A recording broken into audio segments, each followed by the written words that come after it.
Ladies and gentlemen, boys and girls, it's Pastors of Pain. Happy June to all of you. We're so glad you are joining us. Maybe you're joining us on the radio, Pete 94.3 and AM 780 here in Stillwater, Oklahoma. Maybe you're joining us as a podcast, which I think is most of you, but we know that there are definitely some people who listen. We come on every Sunday morning, 9:30 here in Stillwater, and then on Oklahoma Catholic Broadcasting. Oh, yeah, Network. I've forgotten about that. Yeah, Wednesday afternoons. 3:30, the Chaplet of Divine Mercy, and then you get them, and you get Jesus and the Chaplet of Divine Mercy, and then penance to take you out of your prayerful mood. What a beautiful summer it's been thus far. Things are opening up. We're seeing people come. Not everybody, of course. Not everybody's comfortable. Not everybody's able to be there. But we are celebrating the Mass, and it's wonderful. It is truly wonderful. So one thing that we've been doing in our rectory during kind of the lockdown, things are definitely busier than they were. People are starting to come. We're having kind of a few in-person appointments and things, weddings, first communions, confirmations, all that good stuff. But one of the great joys of the coronavirus lockdown was Sunday evenings in our rectory. So if you haven't seen our rectory, it's right across the parking lot. Yep. And we have this nice little living room space and a TV and a fireplace and all that. So two traditions came out of this. Number one, it was only sporadic before, but now it is indeed a tradition. And that is every night at 9:30, I watch Jeopardy. It was sporadic because it was like, maybe sometimes I went home, or sometimes I'm like, I'm beat, I'm going to bed at 9 o'clock. The 9:30 Jeopardy, we watch Jeopardy. What's this weird stuff? Sometimes you jump in. You Jeopardy. And Alessandro are annoying because you just yell out stuff all over the house. Correct answers. No, barely. We watch Jeopardy. No.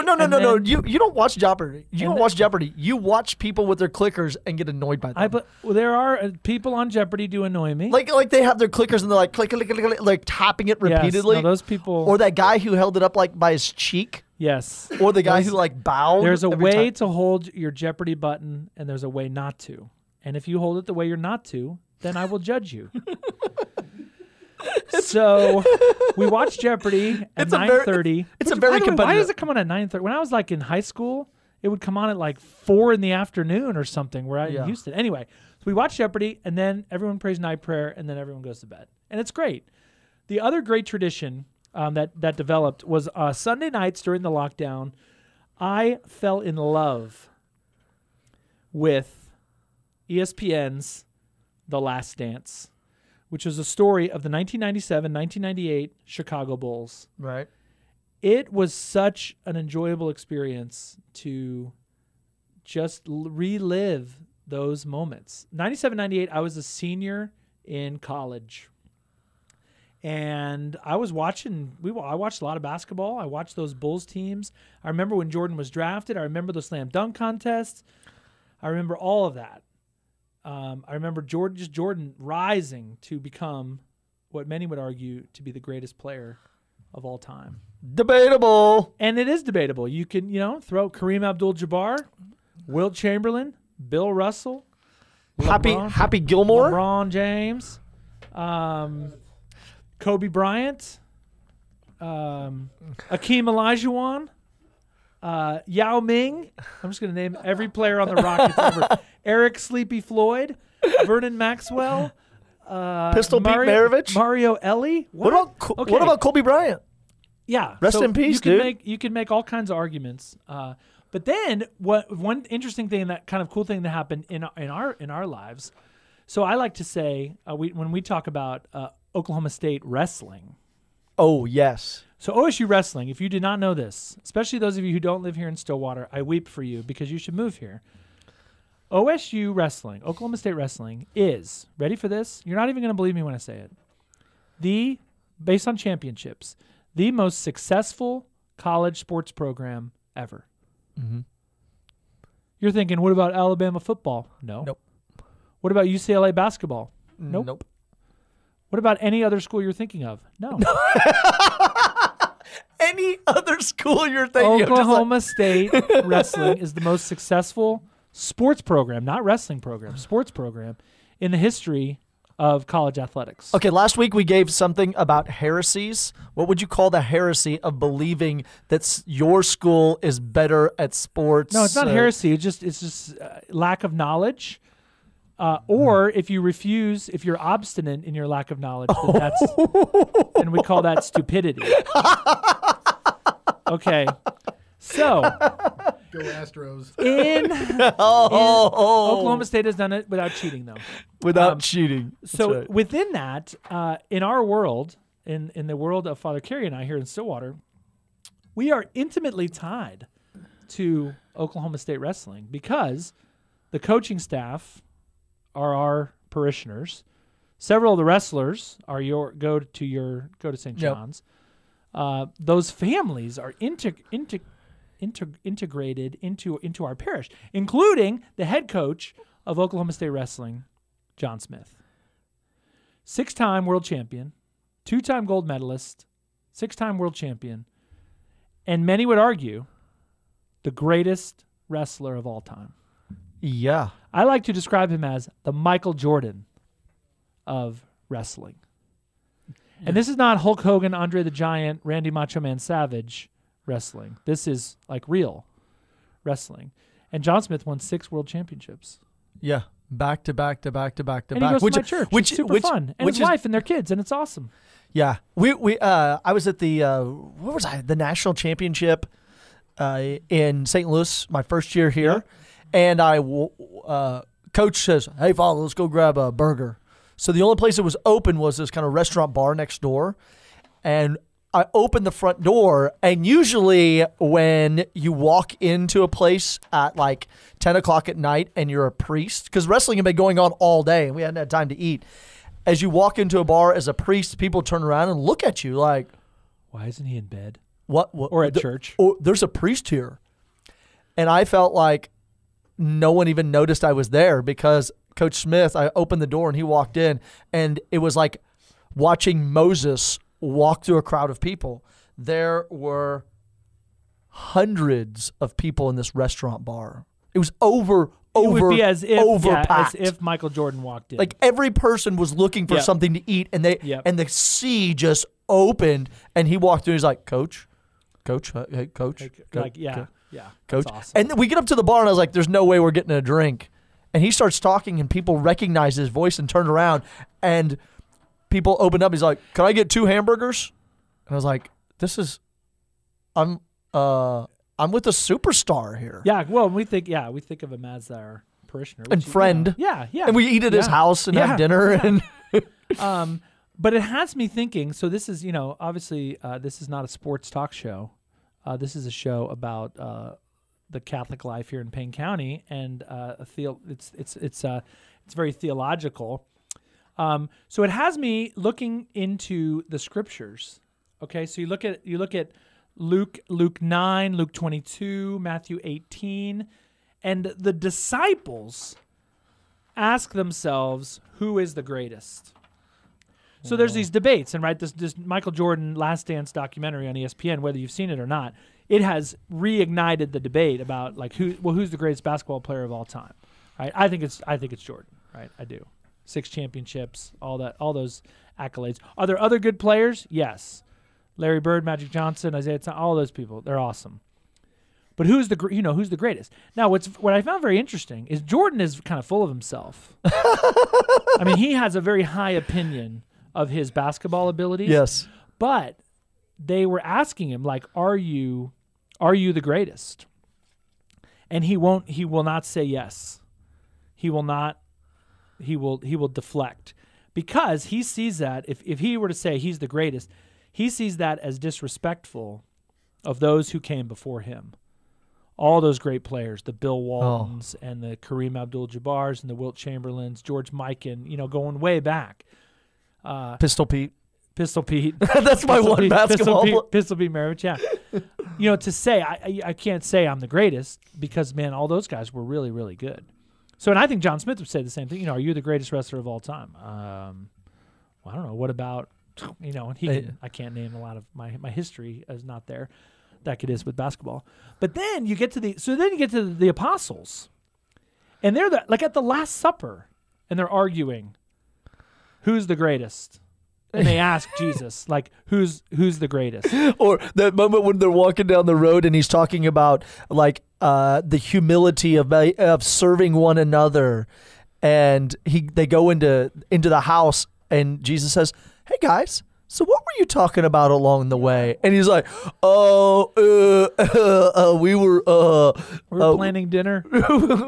we were discussing who was the greatest." And then he brings that little child and he sets a little child before them and said, "What? Wait, I just I just forgot that line." Luckily, I have my scriptures, right? Do you really? Oh, well, I'm glad you brought the Bible along with you. Matthew 18. At that time, the disciples came to Jesus saying, "Who is the greatest in the kingdom of heaven?" And calling to him a child, he put him in the midst of them and said, "Truly I say to you, unless you turn and become like children, you will never enter the kingdom of heaven. Whoever humbles himself like this child, he is the greatest in the kingdom of heaven." Got it. I love that. I actually use this gospel a lot at baptisms. Baptizing babies, that is. And I always I like to make the joke that when, if we were to take, I say this, like when you're a kid, like your parents are always telling you to grow up, right? You can't tell mature, grow up, be a teenager, but then your parents are telling you to grow up, but then Jesus says like become like a little child. So it's like act your age. Well, which is it? Act your age and become a child. You want me to be a child, or you want me to grow up? Like what? Yeah, I'm getting mixed signals. You can't have both, Mom. But what we can admire about a baby, baby being baptized, is this kind of total reliance. I mean, so we were talking about kind of the like trust and the baby. I mean, the baby doesn't have kind of this consciousness to like know what's going on, but the baby like trusting in the love of his or her parents. I agree. Is so when we say like become like a little child, what we don't mean live in your parents' basement forever. We don't mean never learn to feed yourself or like you have to wear diapers all the time. Yes. We mean become like a little child in your humility.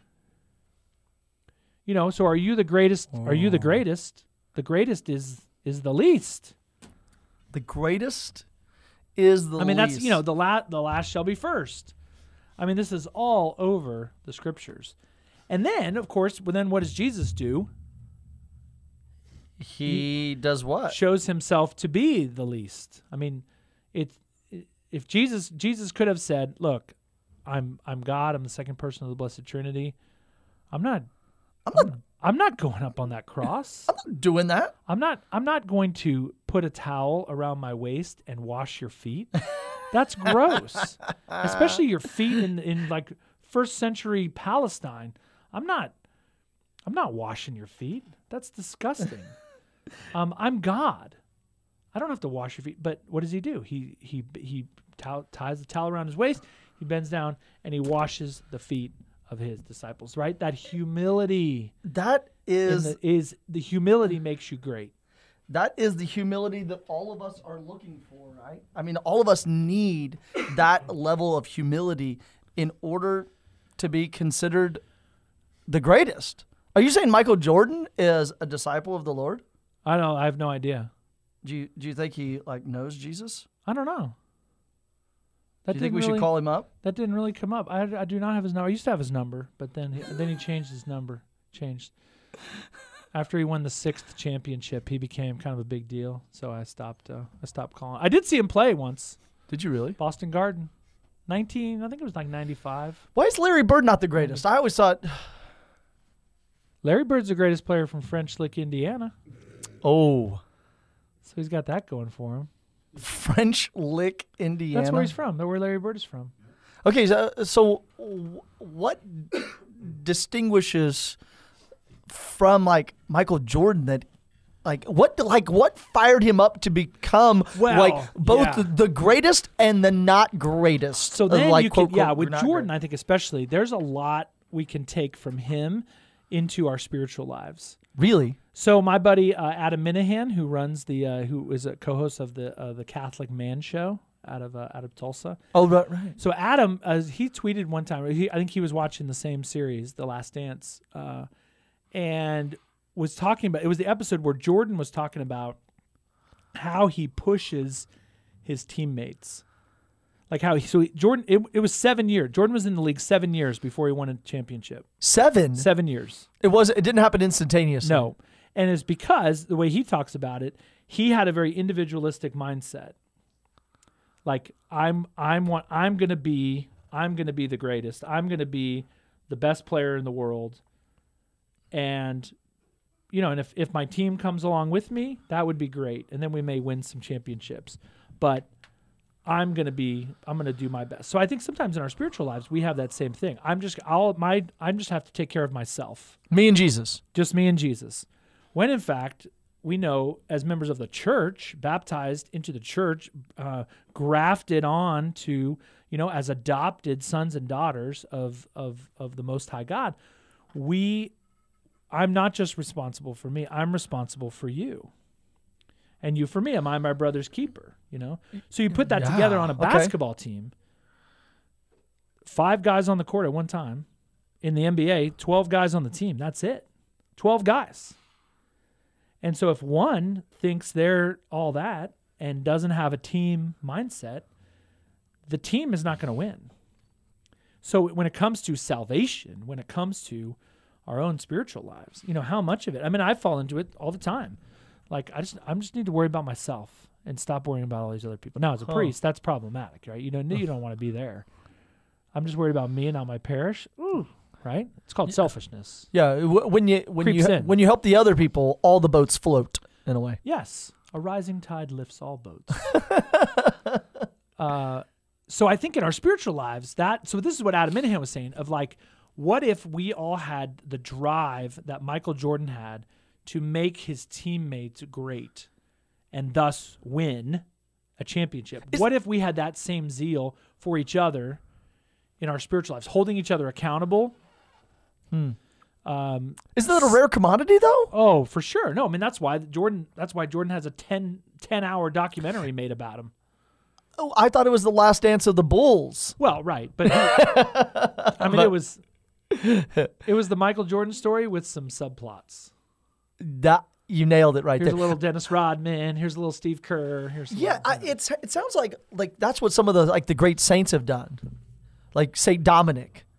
St. Ignatius of Loyola, Francis Xavier, what's her name? Teresa of Avila, John Paul II. Oh, yeah. Mother Teresa of Calcutta. Mother Teresa of Calcutta, it's the largest women's religious order in the world now. Is that true? Yeah. Really? Missionaries of Charity. Missionaries of Charity. They're everywhere, and they're giant. And growing. They're multi-thousand women. That's awesome. And what does she do? She has this vision, and what does she do? She's calling other people to this higher level. Yeah. Whoa. Well, and that's she's like Michael Jordan. The example of Jesus, right? Come and follow me, and I will make you fishers of men. So Jesus started it. Yes. He was the one who was all about bringing people into this divine mission. And then what did the apostles do? Right? The apostles then go out to the corners of the known world and bring others in. Right? When we say that when we disciple somebody, when somebody becomes a disciple, to be a disciple is to be a follower. Follower of what? Okay. So on the Bulls, we would say, loosely speaking, like Judd Buechler and Bill Wennington and all those dudes, were kind of character players. Were kind of disciples of Michael Jordan, following his lead. As Jordan went, so went the Bulls.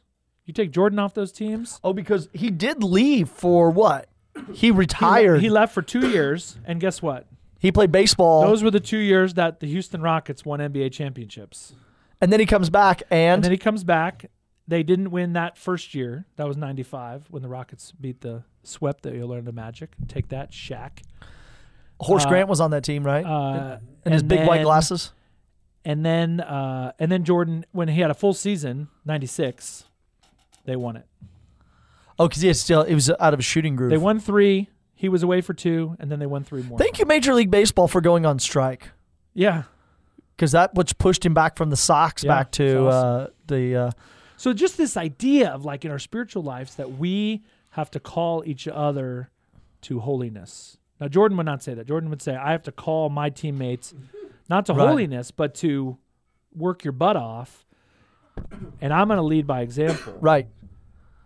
I just think there's some great lessons there, things we can learn from Michael Jordan about our spiritual life. Yeah, I don't like. I stopped watching basketball. I think probably in maybe when in 1993, 94, 2, 3, 4, somewhere in that. So I missed this whole era of I've basketball. got you covered. I know. You were just like a little bookworm sitting there taking stats all the time. Okay, what's the difference between being okay? I'm gonna lay a couple out between being a bully and your brother's keeper. Because some of this episode showed that he was kind of a jerk. He would go in and knock stuff over and why are you guys? He would call guys. There was this moment when him and Steve Kerr were talking, and him and Steve Kerr they got in a fight. Yeah, and Steve stood up to him, and he respected him. What's the difference between I think you're getting paid millions of dollars to be on this team, and what did he dig out of guys to say hey, I want to be excellent too. I want to do great things because that's the virtuous life. The virtuous, no one wins national championships. No one wins world championships. No one gets congressional medals of honor by sitting on the couch watching other people live. That is correct. Yeah, so I think the difference is, it's sort of about what's your goal. So the goal, ideally, if you're on an NBA basketball team, your goal should be to win an NBA championship. And there's that moment where he's hugging the trophy and crying, and his dad's right there next to him. Yep. So that's your goal. So then you translate that, take the parallel, right? So what's the goal of the spiritual life? Ultimately, holiness, which ultimately leads to heaven. But then the question is am I just concerned about me? But I think in the NBA, you cannot win an NBA championship by yourself. Right. You have to have these other people. But we would say the same thing in the spiritual life. Yes. It cannot just be about me and Jesus. It's me, Jesus, and the body of Christ. There's a reason. Yeah. Jesus founded a church. Okay, let me to bring everybody along. So the parallel doesn't. I'm gonna push you on the parallel. It's a good parallel. Okay, my thought initially is when people come to faith and they get baptized and they're like, okay, I'm a Christian now. Can they just?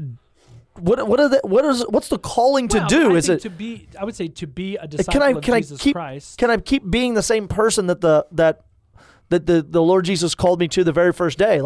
There I am. I say yes. I want to be a disciple. I get baptized. I grow in faith. Is that just the end of it right there? Because you're saying if a person picks up a basketball, they also say I want to win an NBA title. Someone comes into the NBA. They're not coming into the NBA because they just want to make the league minimum and be a bench warmer. You could say if you come into the NBA and you say, I'm just here for the money. Okay, I respect that. I disagree with you, but I respect that. You're not going to win a championship. If you have that, if your motive is solely about you, I want money, I want a shoe deal, I want to win the slam dunk contest. Okay, big deal. Jump over taco. Okay, who won the slam dunk contest in 1997? I don't remember. Who cares, right? Who won the NBA championship in 1997? The Bulls. But in the Christian life, I think sometimes we can get, and I think I think we see this a lot here in Stillwater. We see this a lot in Oklahoma, my relationship with Jesus, my relationship with the Lord is just, it's me and him. And if I can bring some other people along, great. But we would say, I think in the Catholic view, we have a much more kind of corporate view of salvation, right? I'm responsible for you and you're responsible for me. So it can't just be me and him. We're on a team, Yes. We're a part of the church, and we're working towards salvation together. That's why we don't go to church. That's in the coronavirus era. people sitting in their living room and watching on their television is not ideal. It's not ideal. We're meant to be there together as we progress towards heaven. And to push each other along the way. And to push each other along. No, This idea of what's that? accountability. What's that like? People run together. Like run with me.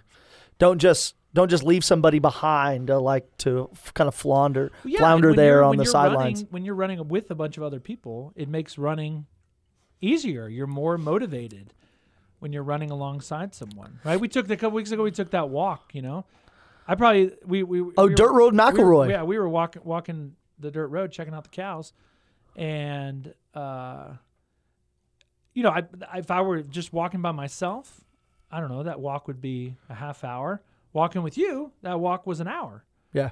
You're just more motivated to move along. And I think the same is true in our spiritual life. So I think we have to be more conscious of our role in each other's lives. Okay, I'm gonna add this one. Inspiring figures. Michael Jordan is an inspiring figure because he has the ability to see something that the rest of us don't see. He looks at these guys on his team and he looks at them and says, each of you has the potential to be a trophy winner, to have one of those rings. Yep. You may not see it individually and we may not see it, but you know what? If we do this together, once he gets off the ego trip, we do this together as a team, as a unit, then we're going to be able to do excellent stuff. And I'm going to do whatever I can to bring that out of you. Yeah. And in the basketball world, that may mean punching you in the face. And that also in the means Christian life, we can't do that. Right. I one of my favorite scenes is when Pippen and Jordan say, "We got Kukoc." Oh, I love that during the 92 Olympics. Yeah. Or they just like surround him like, "Welcome to the NBA. We're going to call you to a higher level. You think you're good? We're going to show you how not good you are amongst." And they held him to 4 points.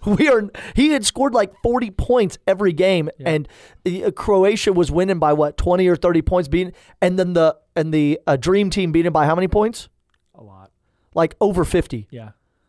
And they held him to 4 points. A guy who had 40 points. And so what did that do to Tony Kukoc? Said to Tony Kukoc, "Oh, number 7, I think I'm really good." But I think the danger can be, in that case, Kukoc, also a great player, said, "Oh my gosh, I need to step up my game." Exactly. But I think there's also a lot of players who, if Pippen and Jordan did that to me, I would probably be like, "Man, my career's over.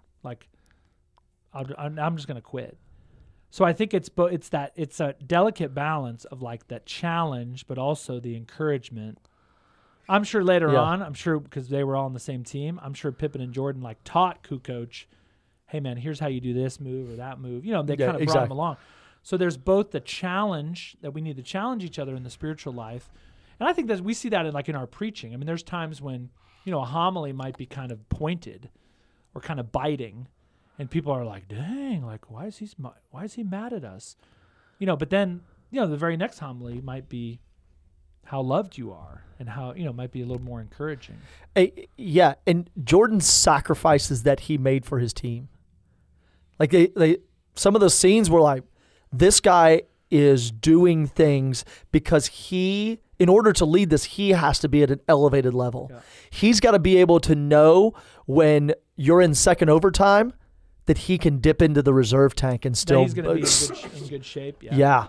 And people then look at that and say, "I'm following him." Yep. And that's what ultimately you and I ought to be, what every Christian should be. And that's who the saints are. That's why we love the saints, right? They're our Hall of Fame. Ooh. To bring the analogy to a complete circle. That's the saints for us.